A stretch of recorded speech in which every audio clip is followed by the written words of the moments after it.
नमस्कार, मैं राकेश कुमार। यूपी के कौशाम्बी में एक दलित लोकसभा प्रत्याशी अपना निर्दलीय नामांकन दाखिल करने पहुंचे तो वहां एक सवर्ण पुलिस वाले ने उन्हें धक्का मारकर बाहर निकाल दिया और उस सवर्ण पुलिस वाले ने उस दलित लोकसभा प्रत्याशी को उसकी औकात दिखाई। देखते ही देखते ये वीडियो वायरल हो गई। सबसे पहले हम चाहेंगे कि आप वो वीडियो देखिए।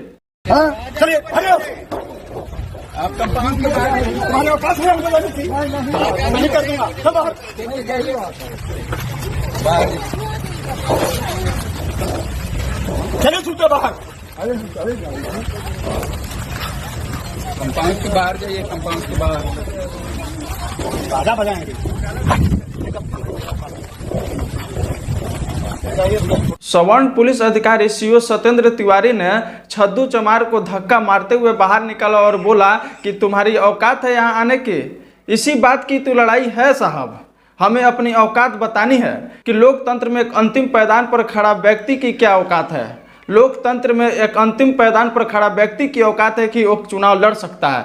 जब चाय बेचने वाला इस देश का प्रधानमंत्री बन सकता है तो एक गरीब गुरबा आदमी इस लोकतंत्र में चुनाव क्यों नहीं लड़ सकता है।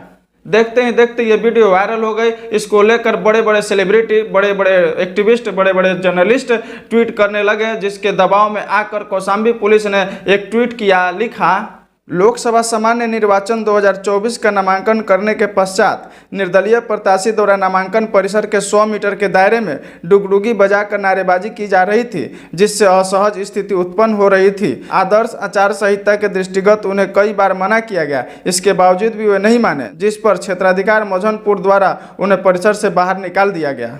अब देख रहे हैं ना कि यूपी पुलिस किस तरह से लिपापोती कर रही है और अपने अधिकारी को बचाने का काम कर रही है। तो भाई उसने गलती किया तो उसको निकाल देते ना, उसको धक्का मार के निकालने की क्या जरूरत थी, उसको उसकी औकात बताने की क्या जरूरत थी। मैं पूछता हूँ उस सत्येंद्र तिवारी अधिकारी से, क्या वो छद्दू चमार के जगह पर कोई छद्दू शर्मा, कोई छद्दू शुक्ला, कोई छद्दू तिवारी, कोई छद्दू त्रिपाठी होता तो उस सत्येंद्र तिवारी की हैसियत होती उस छद्दू चमार को धक्का मार के निकालने की और उसकी औकात पूछने की। छद्दू चमार एक दलित समाज से आते हैं, वो एक गरीब व्यक्ति है, वो बर्तन बेचते हैं, वो हमेशा चुनाव लड़ते हैं। ये एक लोकतंत्र की खूबसूरती है। इस लोकतंत्र की खूबसूरती को हमें बनाए रखनी चाहिए। लोकतंत्र और संविधान अनुमति देता है कि देश के अंतिम पायदान पर खड़ा व्यक्ति भी चुनाव लड़ सकता है। अब मैं बताता हूं कि सीओ सत्येंद्र तिवारी पुलिस वाले की औकात क्या है। उसकी औकात यह है कि गरीब गुरबा, दलित, पिछड़ा, मजदूर, मजलूम पर अत्याचार करना।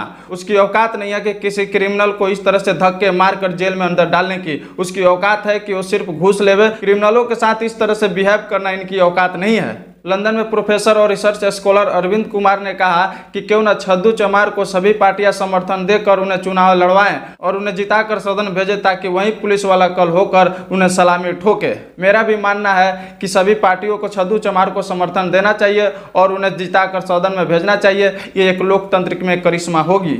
जानी मानी लोक गायिका नेहा सिंह राठौर ने ट्वीट किया और लिखा, तो क्या जिस प्रत्याशी के पास फॉर्च्यूनर न हो उसकी कोई औकात नहीं होती? चुनाव लड़ने के लिए, अपना चुनाव प्रचार करने के लिए किसी प्रत्याशी की क्या औकात होनी चाहिए? क्या पुलिस की यही बर्ताव हर लोकसभा प्रत्याशी के साथ करने के जज्बा रखती है? जाने माने सोशल एक्टिविस्ट हंसराज मीना ने लिखा, उत्तर प्रदेश के कौशाम्बी में निर्दलीय दलित प्रत्याशी छद्दू चमार जी को बदमाश सीओ सत्येंद्र तिवारी ने जिस प्रकार से अभद्रता पूर्वक व्यवहार और धक्के मारकर बेइज्जत किया है, यह बेहद ही शर्मनाक और असहनीय है। हम लोगों की क्या औकात है, इसी बात की तो लड़ाई है। प्रोफेसर अरविंद कुमार ने लिखा, कौशाम्बी की जनता से निवेदन रहेगा कि इस बार वह छद्दू चमार को चुनाव जितवा दे, जिससे कि उसकी औकात देखने वाले अफसर को उसकी औकात पता चल जाएगी, जब उसे उठकर सैल्यूट करना पड़ेगा। बाकी पार्टियों को भी इनका समर्थन करना चाहिए। देखते ही देखते अरेस्ट सत्येंद्र तिवारी ट्विटर पर ट्रेंड करने लगा। अब देखते हैं कि सत्येंद्र तिवारी की गिरफ्तारी होती है या नहीं होती है, या फिर यूपी पुलिस अपने अफसर को बचा लेती है। चुनाव आयोग को इस पर कड़ा एक्शन लेना चाहिए ताकि लोकतंत्र बची रहे।